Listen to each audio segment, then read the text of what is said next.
Good morning, friends. I take this opportunity to welcome you all again for the second lecture on Plato. As I discussed in my first lecture, in paper number 12, in criticism, we are going to study some of the important critiques, and the first among these critiques is Plato. In my last lecture, we discussed that Plato, being a philosopher, Plato being a moralist, and Plato being a great orator of the 5th century BC in Greece, he was much concerned with the betterment and the welfare of his country. Plato, as a philosopher and as an orator, was much worried about the future of his country. Plato believed that his country was declining because of poets and poetry.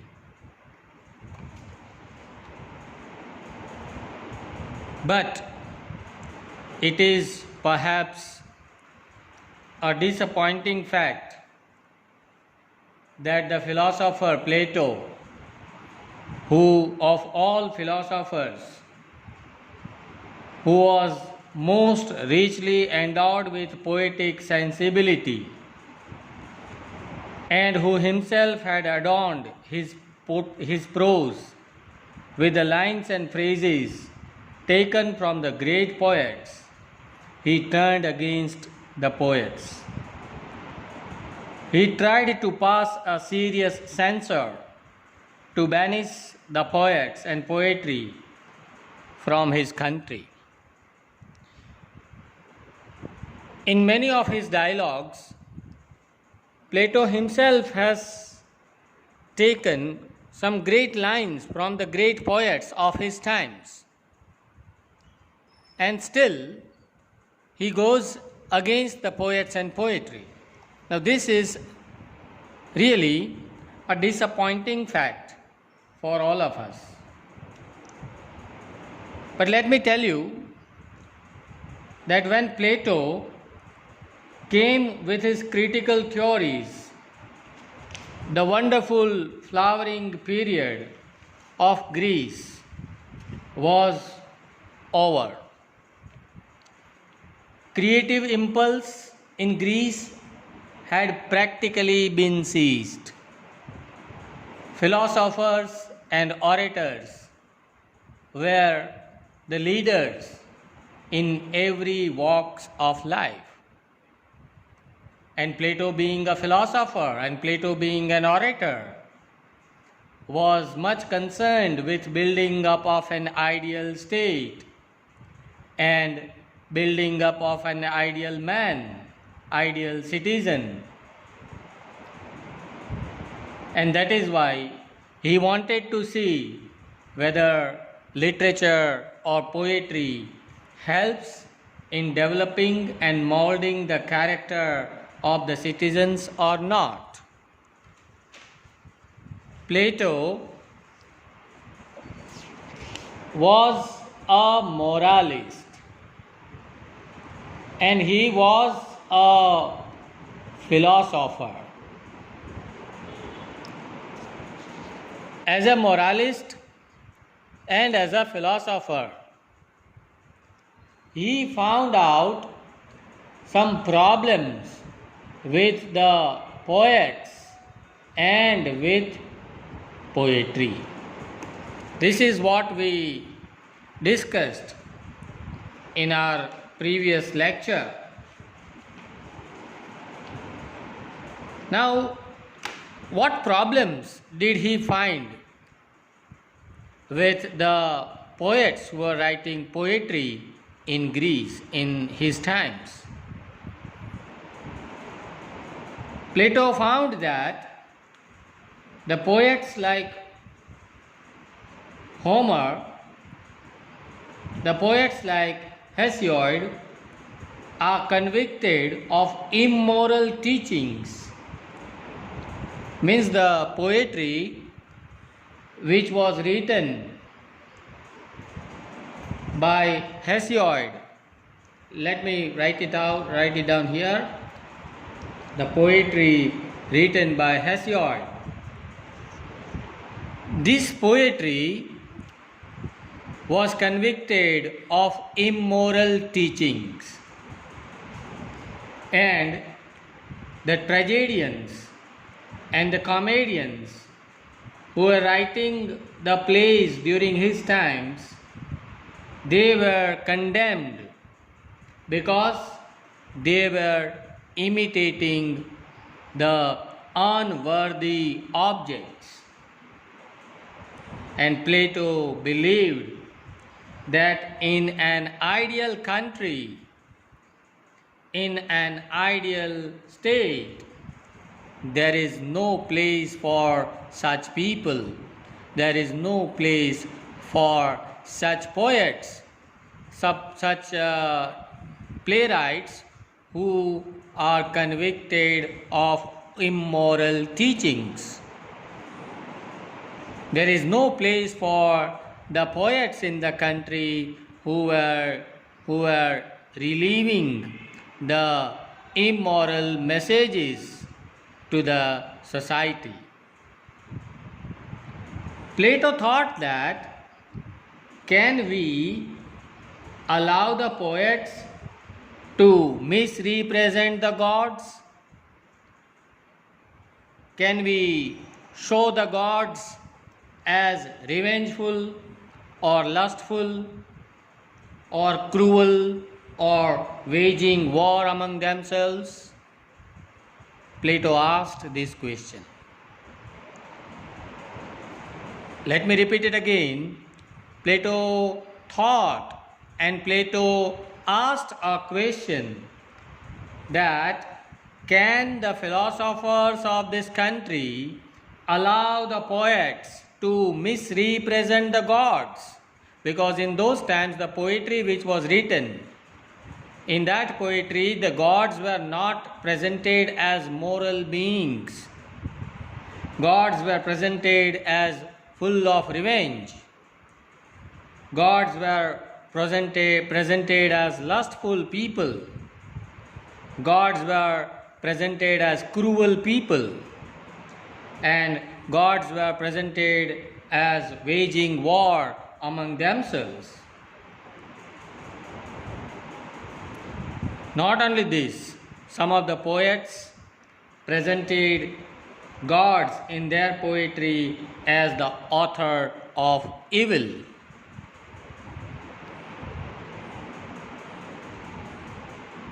Sometimes gods were presented as telling lies. So, Plato thought that these things are intolerable. Plato could not tolerate the poets because these poets of his times, they were writing immoral poetry. And Plato, who was a moralist, who was a philosopher, went against the poets and poetry, because the poets in his times presented gods and goddesses as full of revenge, as cruel people, as lustful people. So this was the basic problem according to Plato. And that's why Plato wrote some dialogues, wrote some books like dialogues symposium, Philebus, Phaedrus, Ion, Republic, and so on. I think Plato has written about 13 dialogues. But out of these 13 dialogues, we are more concerned with these two. One is Ion and another one is Republic. Ion and Republic. In Ion and Republic, Plato has discussed two theories: theory of inspiration and theory of imitation. In Ion, we find his theory of inspiration, and in Republic, we find his theory of imitation, or in Greek language it is called mimesis. Mimesis, if you translate this Greek word into English, then it is called imitation. By giving these two theories, Plato rejected the poets and poetry. Plato banished the poets and poetry from his country. As I discussed in my last lecture, John Dryden said that great wits are sure to madness near allied. That means what? Dryden believed that great intellectual people are near to madness. And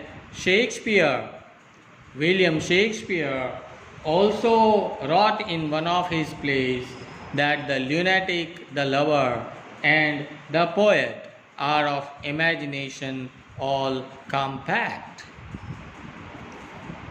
Shakespeare believed that the lunatic means a pagal person, a madman, the lover, and the poet are of imagination all compact, means these three are full of imagination. And similarly, Plato, centuries before Shakespeare, also believed the same thing. In Plato, in his book Ion, develops an argument that the poet who moves the reader and audience is first of all inspired by the god. Plato believed that no poet can write poetry without the inspiration by God. The poet is inspired by God and awakens the soul of man by certain emotions which are correspondingly felt by the spectators or the readers. Plato writes in Ion, I quote, he said that for the poet is a light and winged and holy thing. I repeat it again. Plato said that the poet is a light and winged and holy thing, and there is no invention in him until he is inspired and is out of his senses, and the mind is no longer in him. Let me explain this quotation, these words of Plato. Plato said that poet is a light and winged and holy thing, light thing, holy thing and wonderful thing. Why?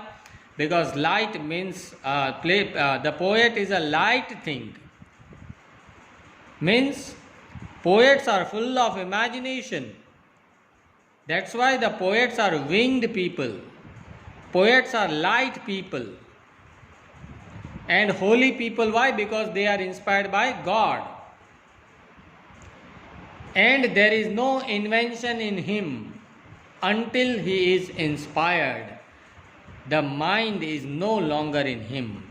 Plato goes to the extent of saying that there is no mind, there is no intellectual power in the poet until he is inspired by God. So what Plato wants to say that poets themselves have nothing to do creative. Poets themselves cannot do anything creative until they are inspired. And that's why Plato says that the poet is inspired by the divine frenzy. I think in my last lecture I talked about this thing, divine frenzy. Frenzy means pagalpan. And so, whether a lyric poet or an epic poet, he composes good or beautiful poems not by art, but because he is inspired. When the poet is inspired by such a feeling, he is not himself, and his intellectual power does not work, and he revels in an imaginative world. Poet's world is full of imagination, and when the readers read such poetry, they also start traveling into that imaginary world. And as a result, the readers, the citizens of the country, they forget the real world. So poetry, according to Plato, takes the readers, takes the citizens away from reality, which is not good for the country. And that is the reason why, he declares a verdict. And he says that, therefore, when anyone of these gentlemen comes to us and makes a proposal to exhibit himself and his poetry, we must fall down and worship him as a sweet and holy and wonderful thing. But we must also inform him that in our country such as he are not permitted to exist. The law will not allow them. Let me explain this quotation to you. He says that, therefore, when any one of these gentlemen comes to us and makes a proposal to exhibit himself and his poetry, any one of these gentlemen means the poets. When the poets come to us and make a proposal to exhibit himself and his poetry, we will fall down and worship him as a sweet and holy and wonderful thing. Poets are sweet people, no doubt. Poets are wonderful people, holy people. Why? Because they are inspired by God. But we must also inform the poets, that in our state means country, in our country, such as he are not permitted to exist, the law will not allow them. So, Plato declared this verdict and said no to the poets and poetry on the basis of his theory of inspiration. In short, he says that because the poets are inspired by God, a kind of divine frenzy enters into the minds of the poets and they write something. They write poetry. But when the readers read such poetry, the readers also start traveling into an unknown world,